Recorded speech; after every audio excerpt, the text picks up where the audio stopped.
Right now, this is a 12-pound piece of junk with a voltage meter reading. So 12-pound paperweight. Hello and welcome to the WickerShire project off-grid. We are now a tiny home off the grid and without power. So what happened?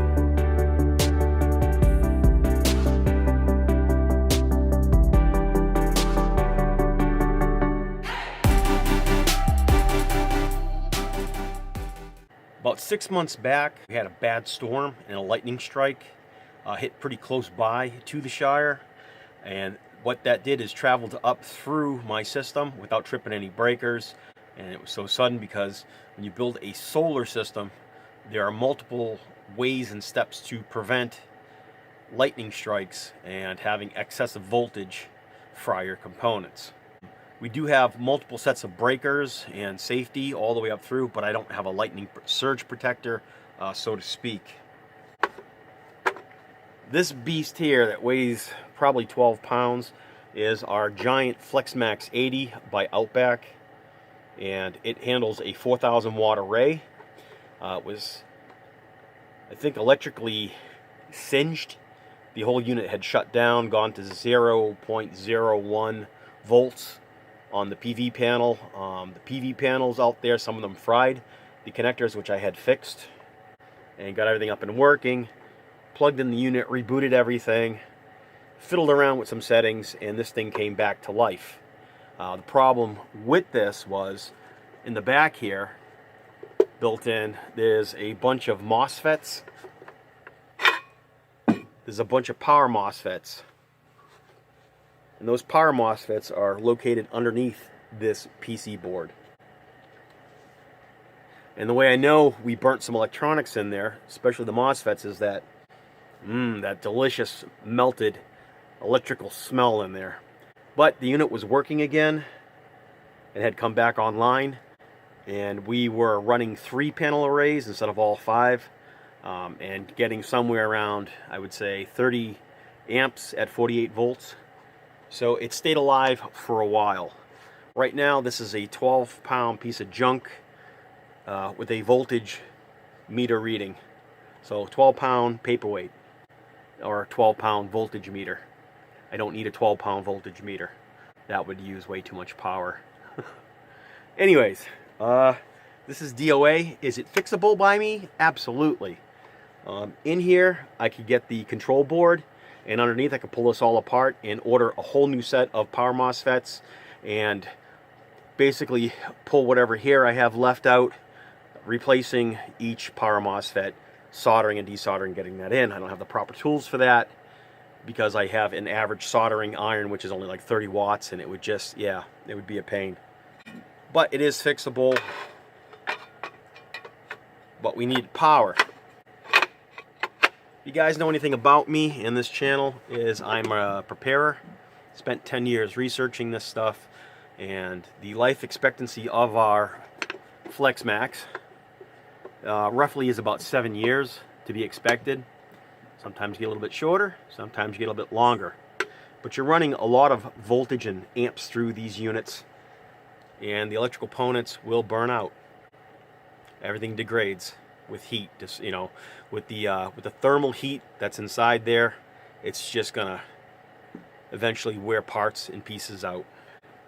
For backup, we had ordered one of these 60 amp MPPT power misters, and I had that installed, and you can see this 2-pound unit, paper thin, little cute fan in there. Of course, I opened it, looked inside. There's not a lot of components. The only thing that gives this box weight is there's a slab of aluminum in here for their heat sink. I'm not going to knock this company. I'll tell you a bit about price points. So the big FlexMax, that ran us probably around, at the time, 7-8 years ago, 8-9 years ago, ran us about just under $700. This unit on Amazon ran about $80. So, well, we had this wired and hooked up to a 3,000 watt solar array, not all 4,000, I saw numbers on this at about 2,800 watts, which is pushing the limits, and I felt that we were going to fry this unit, but we're trying to charge our battery and we're trying to get the most out of these units, which is not ideal when dealing with a knockoff brand. So the original makers are Make Sky Blue. This is Power Mister. We had this thing cooking around 40 amps, so it was a lot of power going through. It was red hot to the touch. Outback is a professional grade MPPT solar charge controller. Well worth the money. Would I get another one? Sure, if I had the money, I'd buy another one. They've come down in price. I think they're selling them somewhere around $450. Depends on where you go. Also by Outback, I had this cute little MPPT 10 amp, and I loaned that to a friend, and this has some age on it, and eventually he burned this out. So there's another dinosaur. They don't make these anymore, but it's a true MPPT charge controller, probably about half a pound. Cool. Anyways, moving on. So what we ended up getting for about $350 on Amazon is this beast here. It's 150 VOC, that's open voltage, solar panel voltage, and it handles 60 amps. It's not out here because I have it installed, and it is doing a fantastic job making power. So this is by Victron Energy. It's about the size of the box. It just fits inside this box. It's just a massively compact unit and very heavy with a grotesque heatsink. It is just a ton of aluminum packed on the back, and it's a passive unit, which is great for RVs and boats and sailboats and tiny homes. It's small, compact, yet heavy and big enough to handle what you need it to do. And the best thing about that is it's modern. It comes with Bluetooth. Just going to try to connect here on Sharon's tablet.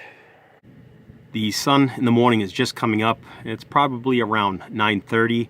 We're already pulling in 1,620 watts. So let you guys just check out those numbers. You can see that there's 100 volts on the solar, 16 amps coming in, 50.5 volts. And you can see the amp conversion down the bottom, 21 amps. So just double the amp production. This is what MPPT does.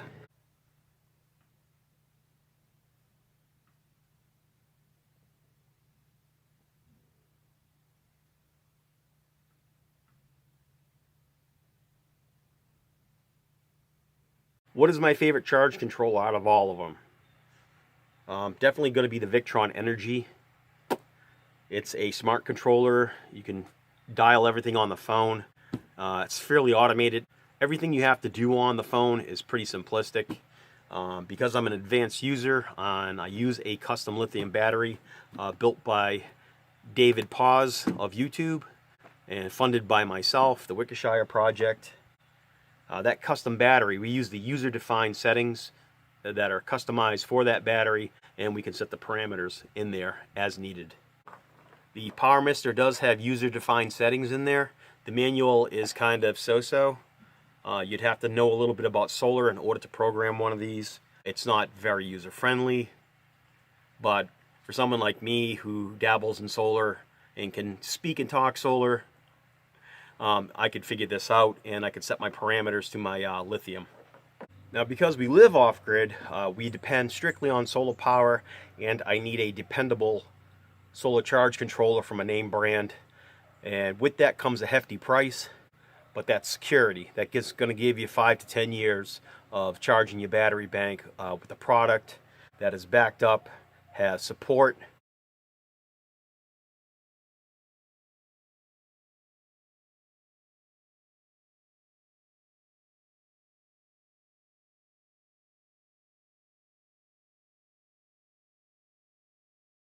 Again, thanks for watching the WickerShire project. Always have a backup.